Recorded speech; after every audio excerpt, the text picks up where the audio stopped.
27 calon legislatif Partai Umat Kabupaten Tulang Bawang kompak mengundurkan diri dari pencalonan tahun 2024 mendatang.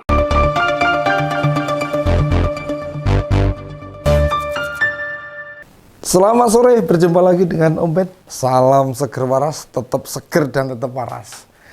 Sudah lama nih kita tidak menyampaikan apa yang dirasa oleh Mbah Amin Rais nih. Kita patut berbelas kasihan sama Pak Amin Rais. Tidak sekedar karena usia, tanggung jawab, namun juga apa yang dilakukan sampai sekarang nih. Kok yo tidak beneran terus yo. Prestasi terhebatnya jadi ketua MPR. Tapi itu sudah lama banget. Setelah itu nasibnya malah bikin kita nggak tega. Orang tekan nyawang gitu loh. Bedanya begini. Bedanya mau kita bantu, sikapnya kok ya suka merasa diri benar-benar terus. Ngerosok bener, ngerosok pinter, ning ora bener. Mungkin itu ya, bercanda nih Om Ben. Kesedihan jelang Pilpres bertambah nih. Capres yang dia dukung, elektabilitasnya itu nggak naik-naik. Sudah tahu kan, yang didukung Pak Amin Rais itu siapa? Ya pasangan Amin, Anies Caimin. Lalu ada Bu Nino Warisman yang awalnya masuk DPP Partai Umat, jok mundur, atret, kayak daban itu tukang parkir, mundur-mundur gitu kan. Tiba-tiba mendukung Pak Prabowo nih, otomatis berseberangan sama Pak Amin. Sudah mengajak Pak Ansufri Sambo sama Bang Mustafa Nahra di jajaran DPP Partai Umat yang kerap nongol di TV dan hobi demo di Monas, sekarang malah sepi undangan. Karepnya bila ada dua orang itu, karepnya itu opo iki? Maunya bila ada dua orang itu, partai berlambang bintang emas dengan latar belakang hitam bakal makin mengangkasa, terbang tinggi gitu kan. Rupanya partai ini malah kesulitan untuk mendapatkan simpati publik. Yang terakhir, kabar duka bagi Pak Amin. 27 caleg Partai Umat Kabupaten Tulang Bawang Lampung sana tuh bareng-bareng mundur. Lah, pemilu ki durung lekas. Kok sudah mutong ki piye? Pemilu belum mulai loh, sudah pada mutong. Tidak hanya mundur dari caleg, mereka juga berhenti dari struktur kepengurusan. Menurut mereka, akibat adanya perbedaan pandangan. Masa sih pasukannya Pak Amin bisa beda pandangan gitu?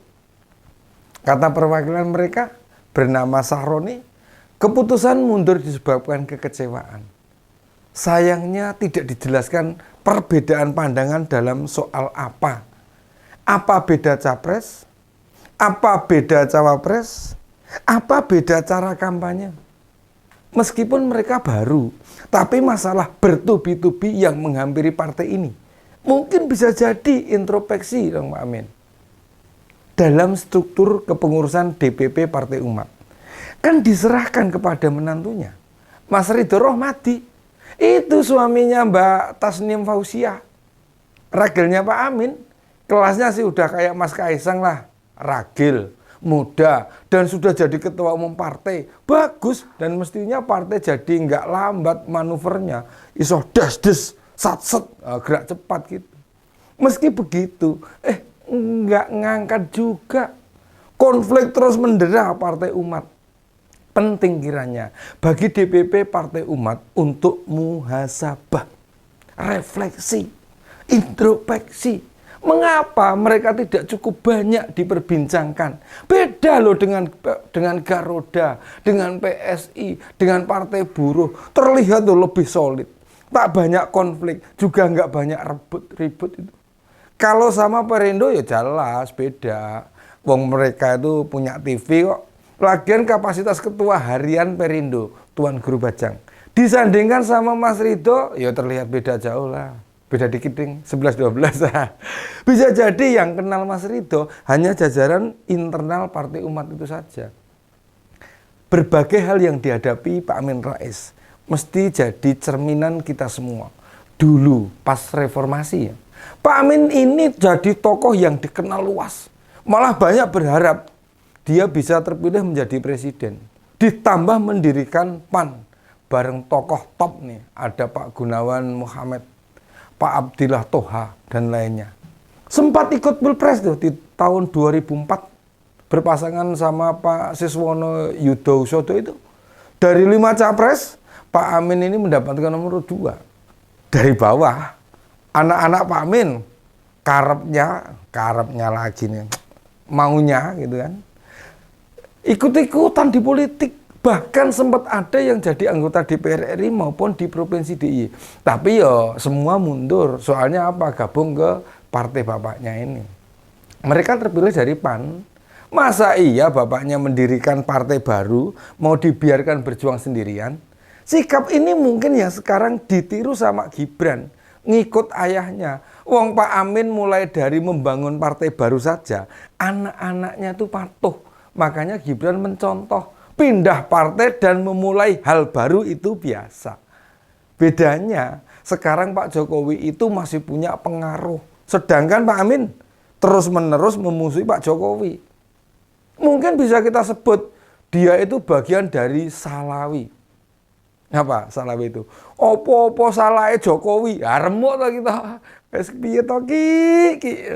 Mestinya kan lihat konteks apa dulu nih yang mau dipersoalkan. Sebelum masa pencalonan presiden sekarang ini, kinerja presiden itu masih bagus. Sekarang juga sebenarnya lumayan, hanya pada soal meloloskan anaknya. Mempengaruhi partai, lalu disinyalir intervensi pada militer. Ini yang patut kita sorot, tindakan serta menggunakan kewenangan yang melewati batas. Lah Pak Amin itu mau bras-bras, das-das, sudah sono duduk sini. Pokoknya tidak suka presiden, titik, selesai. Repot toh? Nah, repot. Apalagi ajakannya itu soal people power. Wes gak masuk akal belas. Wes gak orang mlebu Pak Eko. Memang dulu Pak Amin banyak didengar. Sekarang kondisinya jelas berbeda. Harusnya tidak memaksakan diri. Yang banyak disampaikan itu lebih banyak kebencian. Bukan kritik yang mengandung nalar sehat. Buat para politisi, catatan perjalanan Pak Amin harus menjadi pembelajaran penting. Bila situasi politik berubah, ya harus bisa menyesuaikan. Nggak bisa asal nggak suka begitu. Namanya kontraproduktif. Tidak akan didengarkan lagi sama rakyat. Malah sekarang mendukung pasangan Anies Caimin. Gimana? Gimana partainya mau berbicara banyak di pemilu? Masyarakat sekarang itu cerdas. Ditambah banyak informasi menyebar di mana-mana. Nggak bisa kita menuding orang, menyalahkan orang. Namun pemberitaan media menyampaikan sebaliknya. Itu berisiko tidak lagi didengarkan publik. Maka dari itu, anak-anak Pak Amin lebih baik kasih nasihat bapaknya. Biar istirahat dari panggung politik, kasihan beliau. Jangan lagi berpikir masih punya kekuatan. Masih banyak pihak yang mendengarkan. Ini bukan zaman Orde Baru. Yang watak pemerintahannya Pak Harto tuh, kayak Pak Harto itu. Sudah banyak perubahan. Tapi gaya berpolitiknya kayak koboi. Nggak laku. Biarkan sekarang diisi politisi muda. Lebih inovatif. Trengginas, gerakannya lebih cepat dan menarik. Sudah Mbah. Ngomong cucu wae neng omah, gitu kan. Ora usah repot-repot. Ora usah melu-melu. Nggak usah ikut-ikut Pak Luhut dan Pak Prabowo itu loh. Biarkan saja mereka. Toh tahun depan keduanya paling ya sudah tidak banyak didengar, wong sudah sepuh gitu kan. Sepuh itu takdir, bagian perjalanan hidup. Mau menolak tua dengan cara apa? Ya susah nantinya. Tinimbang malah jadi tertawaan masyarakat, Mbak. Apalagi masih banyak yang ingat loh janji sampean ki. Ngendikannya jari arep jalan kaki. Jakarta neng Jogja. Kalau Pak Jokowi menang Pilpres tempo hari, kami tidak menagih janji itu, Mbah. Bahaya bagi nyawa sampean. Lebih baik mundur diri dari panggung politik, sudahi saja syahwat ngomel-ngomelnya. Dekatkan diri kepada Allah Subhanahu wa taala, Tuhan yang Maha Esa. Oh iya, penting juga ya, sudah nggak bergaul sama Bang Egy Sujana, Pak Rizal Ramli, Pak Mudrik itu ternyata pengaruhnya tidak positif. Sampun Pak Amin nggih. Demikian opini Umpen kali ini. Salam seger waras, tetap semangat dan selalu jaga kesehatan. Salam. Yes.